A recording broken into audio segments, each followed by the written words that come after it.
Hello, everybody. I'm Bernie Goldberg. This is the No BS Zone. I'm here with my good friend, the Renaissance man of the Rockies, John Daly. How are you, John?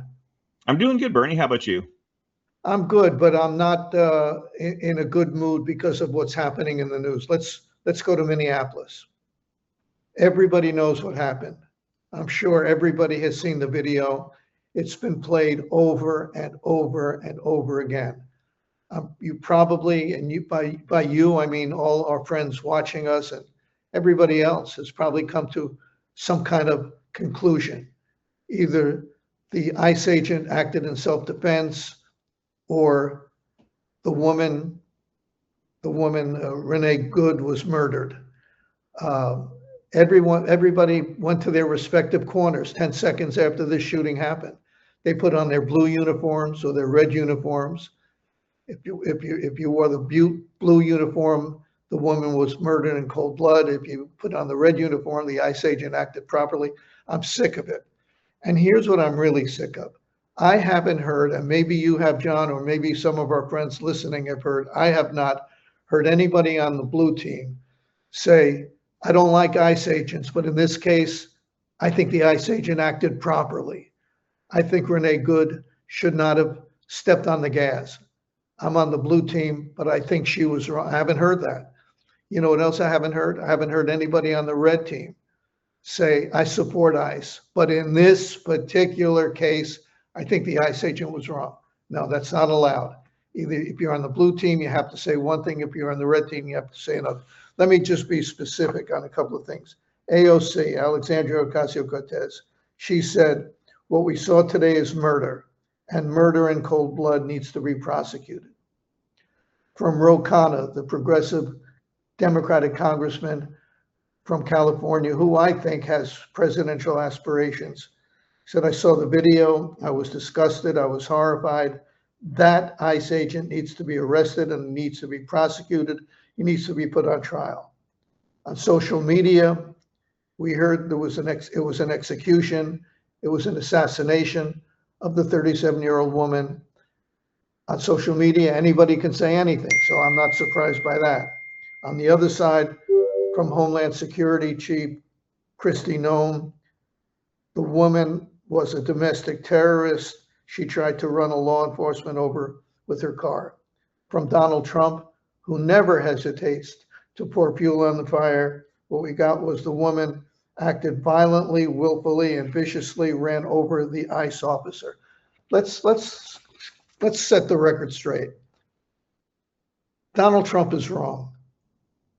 She did not run over the officer. He was standing before he shot her, and he remained standing after he shot her. And the people on social media know it was not an assassination. It was not an execution. And AOC, you're wrong. It was not murder in cold blood. Stop it. My advice to everybody, shut up. You're supposed to ratchet down the tension, not build up the tension. We're always telling people that words matter. Well, words matter, so shut up, everybody. I have an opinion on what happened, and I'll share that with you. But let's go to John first for your take, John, and then we'll come back and talk more about this. Yeah, I think the reality is much more nuanced than any of the positions you just talked about, Bernie. I think we both agree this was a terrible tragedy, what happened. I do not believe Renee Good was a domestic terrorist. I don't think she was trying to hit anybody with her car. I think she was trying to abruptly leave the scene and perhaps avoid being apprehended by ICE. And in doing so, she unfortunately ignored the officers telling her to stop the car and get out. She should have done exactly what they said. I agree, but she panicked, tried to drive off, which not only put those officers in potential harm, but also put her wife in potential harm. She was there on the other side of the car walking around. So I think the officer who shot her probably did exercise some poor judgment by putting himself in front of her running non-parked car that was against police training. I was also surprised how quickly he went straight to shooting and continued firing through the side window. In police training, the recommendation anyway is to dodge the vehicle because bullets aren't going to stop a car usually. But with all that said, I also think he was probably legally justified in doing what he did. I think it was at least reasonable for him to have believed he was in immediate danger. I would like to see a state investigation in addition to the federal one that's currently going on. There's reports right now that the federal officers of the Trump administration is trying to limit information to the state right now, which seems pretty bad. But my guess, and we'll see what happens. I want to hear your theory on this too. But I think the law is probably on the officer side in this situation. But again, terrible situation, terrible tragedy. Just as we expect law enforcement people to ratchet down the tension, not build it up, we also expect or should expect public officials to ratchet down the tension. But let me give you some specifics on that. Minnesota Governor Tim Walz, he called ICE the modern day Gestapo. California Governor Gavin Newsom, who's going to run for president. ICE agents are secret police. Illinois Governor J.B. Pritzker, who's also going to run for president. He said the United States is becoming, this is ridiculous, the United States is becoming Nazi Germany because ICE agents are, quote, grabbing people off the streets and disappearing them. Jasmine Crockett, the Texas representative, Democrat, progressive, she compared ICE agents to slave patrols. And on Facebook, Texas Representative Sylvia Garcia, I got to read this to you.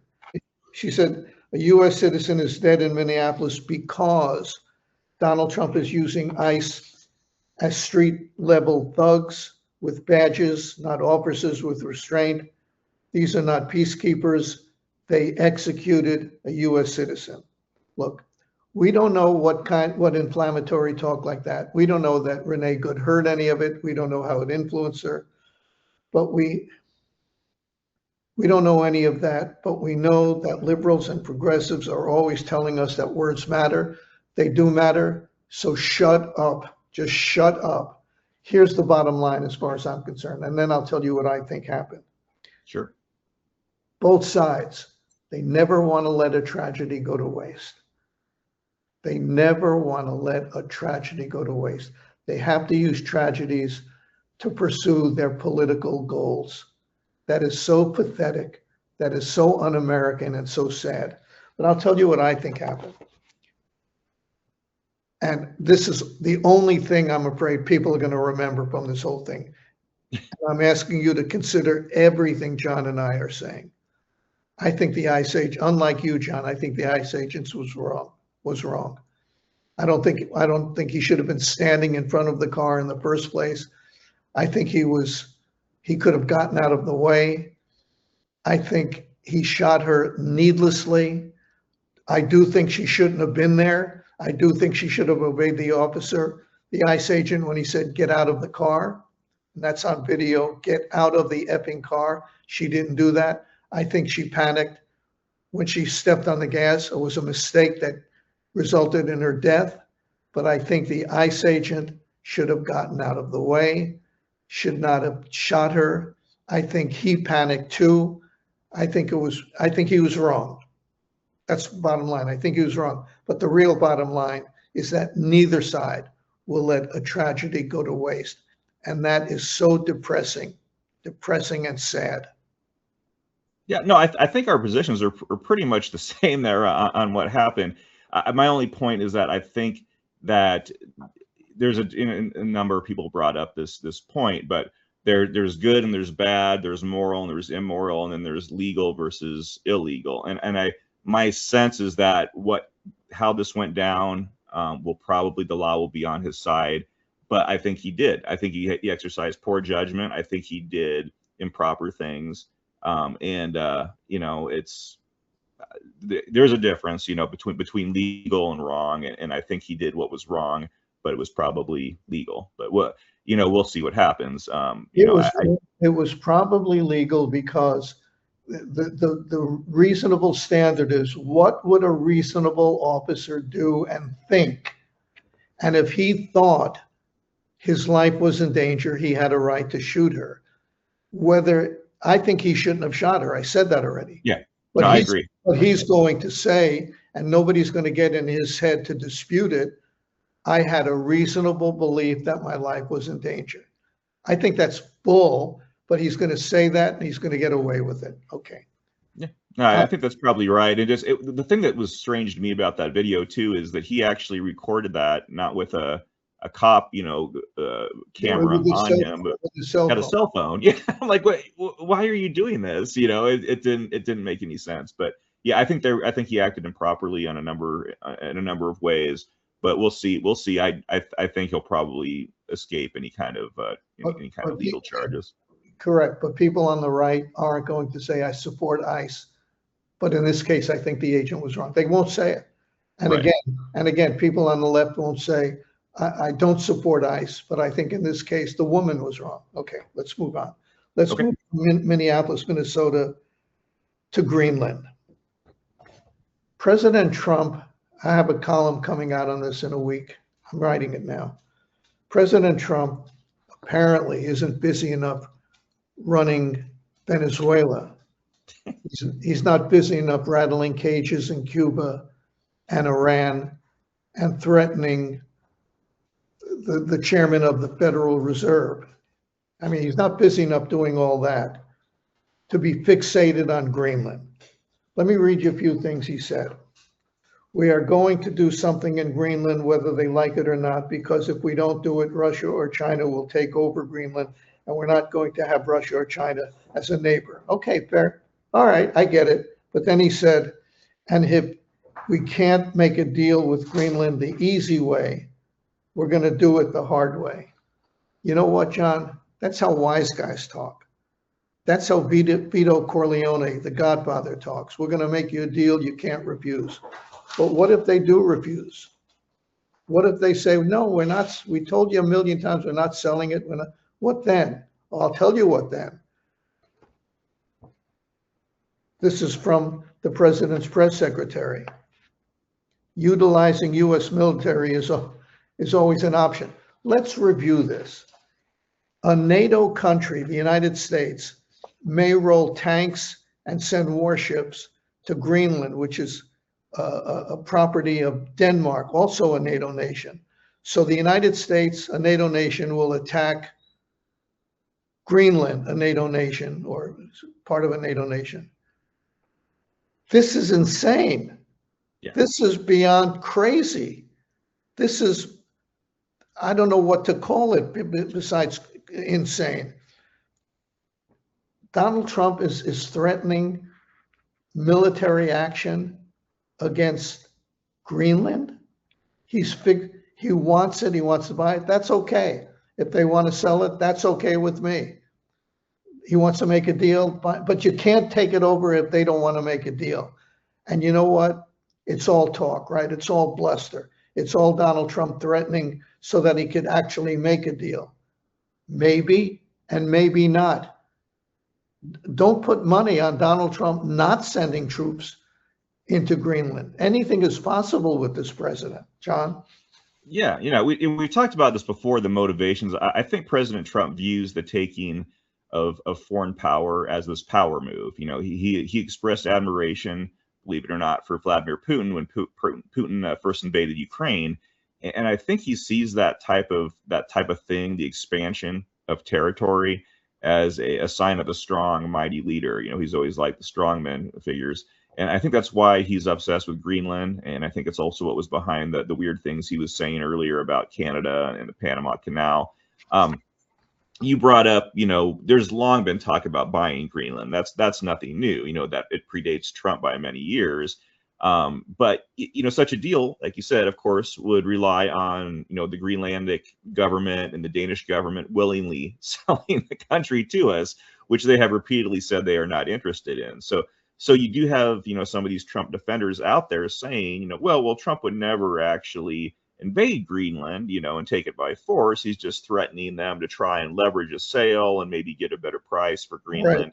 Right. And those people may be right, but that's not a valid excuse. I mean, it may be an explanation for what Trump's doing, but it's not an excuse, you know. And starting this idiocy up again right after what we did in Venezuela, thus in effect linking them together as if it's the same type of situation, you know, morally and strategically, is really quite disgusting. And you brought this up too. This is we're threatening a NATO ally, and you don't, that's before you even consider that Denmark has been a strong ally to us for quite some time. But again, if I don't think he's going to try to invade Greenland, but if somebody tries to invade a NATO ally, other members of NATO are bound by that agreement to basically go to war with you in defense of the invaded nation. Listen to what we're saying, John. Yeah. This is ridiculous. It is. Especially since he doesn't have to do any of this. He doesn't have to even make the threats. We already have a military base in Greenland. We have a defense agreement with Denmark. It's been in existence for decades. If Trump wants to bolster U.S. security, he can do it without all this BS, without all the threats of sending military. This is crazy. Yeah, I mean, if he were to do some sort of a form of aggression, at minimum, this would destroy the NATO alliance. You know, other countries, you know, they would be bound to do something. But even if they didn't, I mean, that's the NATO alliance would be over, and it's been our most important, you know, successful security alliance the United States has ever had. So it's just this is I always bring this up, but this is just a whim of Donald Trump's. There is no rational argument for it. It's much like the tariffs. This is something, it's a whim. He just likes doing it. He likes getting in there and mixing it up, doesn't really care what sort of consequences come from it. And we're facing some serious consequences now. If you look at the economic numbers, I mean, this was all entirely predictable. But this is sort of a YOLO presidency for him at this point. You know, I don't think he cares about Congress. I don't think he cares about the midterms. He just wants to do stuff he wants to do. And it's just something, it's like a, you know, YOLO presidency at this point.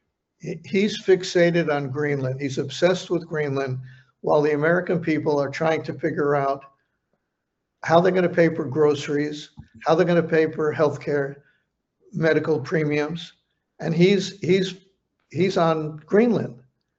You know, this is I don't know. I'm at a loss for words besides saying this is crazy. John and I were talking before we started recording this, and we said there's something new every day. Every day there's something new with this president. And I think that's going to be a big factor in the voters' minds when the midterms roll around. Yes, it's the economy, stupid. It's a whole bunch of other things. But I think people are exhausted. It's like, stop, Mr. President. Give me a few days of doing nothing when I could just catch my breath. And he won't let that happen. And you know what? I really think that's a factor in voters' minds, and it's going to be reflected in the midterms. And I don't make predictions. Republicans are behind the eight ball. Historically, president in power usually doesn't do well in the midterms. It's a report card on the president whose approval ratings are very low. Without making a prediction, it doesn't look good for the Republicans.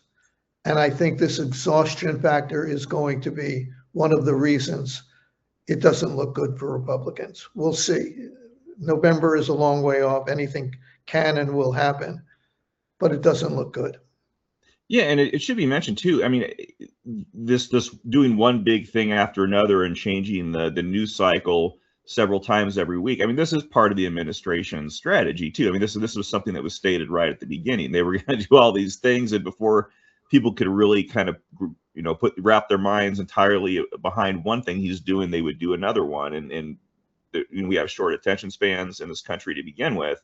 And yeah, I think it's a strategy. I think he sees it as, you know, see what I can get away with the most of in this quick amount of time. And if I get too much of a backlash on one thing, I'll jump over and start doing something crazy here that'll you know, push people in the other direction. So, and yeah, I think you're absolutely right about the midterms. And again, I've said this many times. I don't think Trump cares about Congress. He doesn't have a legislative agenda. He's just out there doing big executive orders, doing things he wants to do. And he doesn't care about, the future of the Republican Party or the power in Congress. I'll tell you who cares, John. I'll tell you who cares. You know who cares? Republicans running in November. They care. Right. Well, yeah, but there's so many of them are afraid if they come out and say anything against Trump, he'll screw them over in the primaries, he'll sink their campaigns, and so it's you. I would love to see more people on the Republican side, people who aren't, again, every time someone announces their retirement, they suddenly become much more courageous and they start speaking out against Trump on the Republican side. But I'd like to see someone who actually isn't just doing their swan song and to come out and actually stand up to him, and very few are. Yeah, you're not holding your breath, right? No, not at all. All right, that's it. I've had enough of Donald Trump in Minneapolis and Donald Trump in Greenland. And I've had enough of the liberals in Minneapolis also. Yep. I'm tired of everybody putting on their uniform and saying what they think is expected of them. I'm tired of it. This is the no BS zone, no BS. And we won't, as if it matters to Donald Trump or AOC, we won't tolerate your BS anymore. All right. Thank you, John. Anything else? You want to say goodbye to everybody? You want to tell them to tell their friends or anything like that? Yeah, absolutely. We had a number of new signups right at the end of the year, which we appreciate. So we're probably talking to a number of new people, which we're excited about. But yes, we always encourage people to tell your friends about us. If you get those newsletters, email it to you. If you want to forward some of those to family members, friends, so they can kind of see what we're doing here, that's a good way to sort of introduce them to the website.